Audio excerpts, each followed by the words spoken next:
Hello and welcome to this edition of Age of Truth TV. I'm Lucas Alexander in front of the Marriott Hotel in Copenhagen, Denmark, where the annual Bilderberg Group meeting is going to take place this year, 2014. I'm here in front of the Marriott Hotel in Copenhagen, Denmark with DICKS from Canada. He came all the way from Canada to be here in Copenhagen because of the Bilderberg meeting taking place inside of the Marriott Hotel. And I just want to ask you a couple of questions. Why do you travel all over the world, to Copenhagen from Canada to take part in this? Because Bilderberg is an incredibly important organization to expose. I've started covering it in 2006, and since then I've learned a lot about the organization. And they've been incredibly secretive, as you know, since 1954. And it's these guys are shaping foreign policy all over the world. When you have media men and politicians and bankers, heads of finance, all these type of people meeting together in secret, I want to know what they're talking about. I want to know who's attending, because the mainstream media is not covering this information. So we try to provide an alternative view to what's going on. People are hungry for this information now. There's a kind of an awakening happening all over the world right now. People want this information, but they're not getting it from TV. They're not getting it from the mainstream, so they're looking online to get it. And that's where I come in, and I just try to level the playing field and give people some options that they're not getting from the TV set. And you're actually representing Press for Truth in Canada, .ca. Yeah. And but some people claim, some politicians who've actually talked about this, also in the last couple of days in Denmark, say it's just a think tank and politicians are meeting and nothing is decided. It's just a ping-ponging kind of conversation. Right. What are your thoughts on that? I think there's a little bit of truth to that, just a little bit. I don't think that everyone who is involved in Bilderberg is necessarily a part of any nefarious agenda or trying to push for a new world order. I think even within Bilderberg, there's an inner circle within the inner circle. You have to remember, people get invited to the Bilderberg meetings, and a lot of the times, it's kind of like a recruitment program to kind of test out these young, up-and-coming, powerful young guys who are going to be the next generation of leaders and find out, are they willing?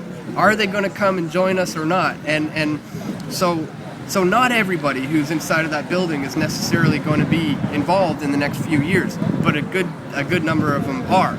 And the reason why we know this, we see this in Canada, for example. Stephen Harper attended in 2003.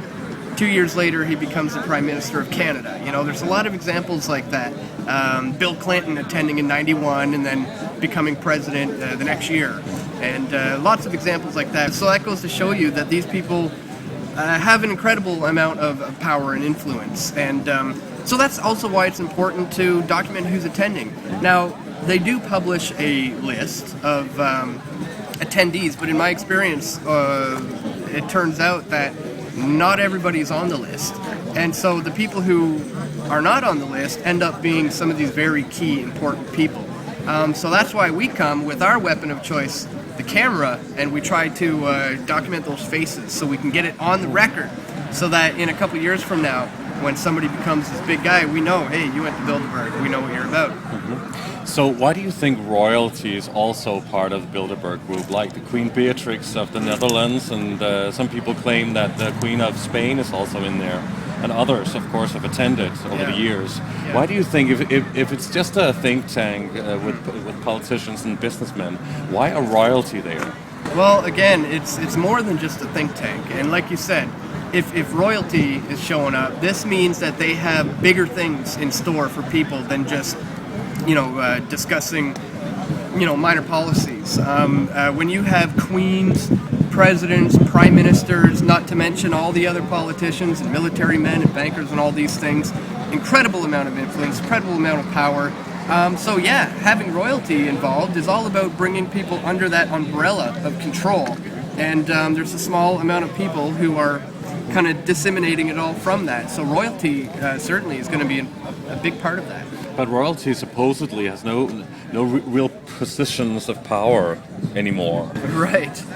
No, I wonder, do they or don't they? You know, it's interesting. People wonder about the Queen, and you know, look in Canada, who's on the money, right? And you have to follow the money to find out where who's in charge. Sometimes, not saying that she's hugely in charge, but follow the money will always get you some answers. What got you interested in exposing these things or talking about it?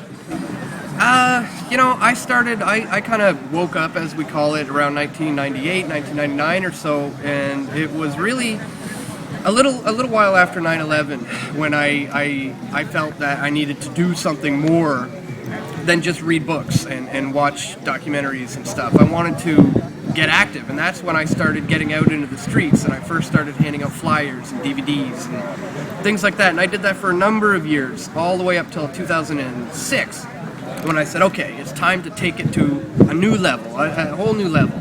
And that's the first time I got a camera, and the first time I went to Bilderberg was in 2006. And at that moment, I knew, this is it. This is what I want to do. I knew right away, this means something to me, and this it's the cliche term, but it's like my destiny. I felt, at that meeting in 2006, like I a knew, calling. Yeah, exactly. I don't have a choice in this. This is my calling, and so I'm just going with it. Yeah. So have you attended all of the Bilderberg meetings since 2006? No. I did 2006 and then the last 3 in a row. So 2006 and then 2012, 13, and this year. So here in Copenhagen, how is it different from the last year in Watford in England? Two of the big differences I see from last year and this year. Number one, attendance of people is a lot smaller here in Copenhagen, Denmark. In Watford, England, on the busiest day, there was around 2,000 people. Fewer numbers here. However, in Watford, England, everyone was penned in to an area where you weren't allowed to leave, and they frisked us and did metal wand detectors for weapons, and they checked our bags just to get into the area. And we weren't allowed to leave, so I couldn't really document any of the attendees. However, here, there's also a kind of similar sort of area for protesters where it's kind of confined. However, the difference this time is they've allowed some of the press access to some of the areas around the building. So where the people enter. Where they enter, where they exit, and thankfully, luckily, that's how I've managed to get great footage this time. We got some stuff with Henry Kissinger, Queen Beatrix. We just got what's his name? He's chairman of Goldman Sachs, steering member. Right. Peter Sutherland. He just walked out the side of the press area, and I walked with him for 10 minutes talking to him. And, really? Yeah. I just did that a couple hours ago. So people will be able to see that on your channel absolutely. soon. Yeah. So isn't it a bit unusual that a location is that close to the people where they're protesting, because we're standing right in front of the building? Yeah. That's interesting. I was surprised about that. Often they're usually a lot more remote, very difficult to get to. The one in Watford, England, was in a small little field, in the middle of nowhere. Same with Chantilly, Virginia. It was secluded area. Secluded, kind of remote area. It wasn't very easy to get to. No transit. You had to drive.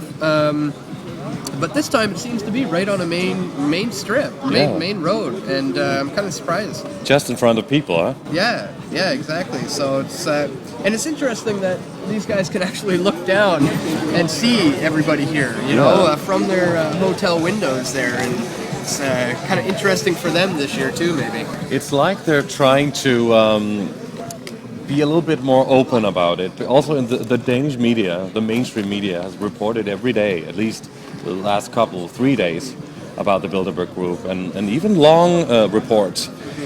So do you think that actually the media is opening a bit more up to talking about what the Bilderberg meeting is? They are, but I don't know that it's necessarily their choice. I think they have to. They're forced to. It's just come to that. You can no longer just ignore it. You can't just ignore it and deny it anymore. So if they don't cover this, I mean, it's newsworthy now. So whereas 5-10 years ago, it wasn't, because nobody knew about it. Well, now a lot of people do know about it, and it is becoming more public. They've published a website now, the bilderbergmeetings.org or whatever it is. So even them are forced to have a little bit more transparency.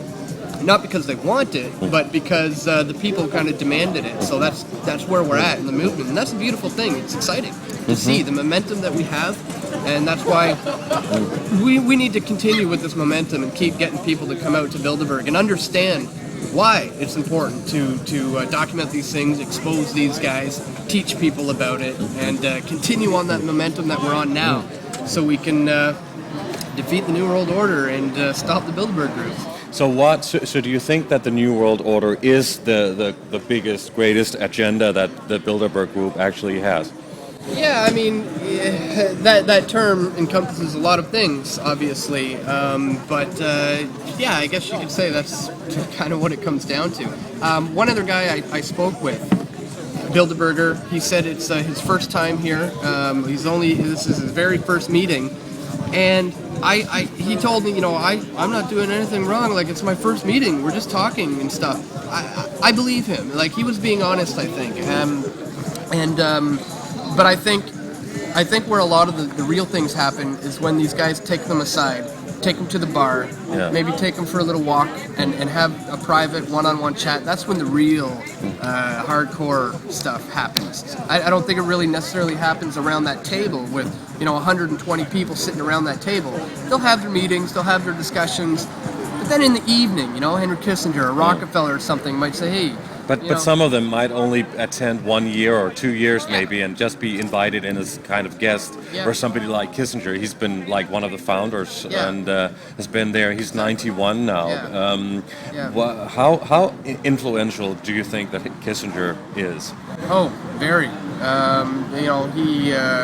He holds a lot of power still. I can't believe he's 91 years old and he's still attending these things. That's wild. I didn't know he was that old. That's amazing. Well, he's not a spring chicken. Yeah. Well, this is another thing there's a huge generational shift that's about to take place. All these guys are very old. Like David Rockefeller's old, Henry Kissinger's old. The leaders of the Rothschild family are very, very old. All these people, the Queen is old. All these people are very old. They're all about to die very soon, and there's a whole new generation of young, powerful individuals who are coming up, and you know what? They haven't gone through wars. They haven't had to deal with these things yet, so they're eager, they're hungry, they're waiting to just do this stuff. So as soon as this older generation dies off and this younger generation of Bilderbergers come up, we're going to be in for some hard times, because these are young, aggressive, powerful, power-hungry guys who are going to take the torch. The torch is about to be passed from the old Bilderberg guys to the young, new guys. And so we have some interesting times come ahead, no doubt. Exactly. Yeah. So if people want to know a bit more about your work, please tell us your website so people will know more about it. Sure, people can check out pressfortruth.ca. We have a YouTube channel. Everything goes on the YouTube channel, youtube.com/weavingspider, all one word. And then we have videos, documentary films. We've done 5 documentaries. And everything goes on pressfortruth.ca. Pressfortruth.ca. Dan DICKS, thank you very much for doing this interview with Age of Truth TV.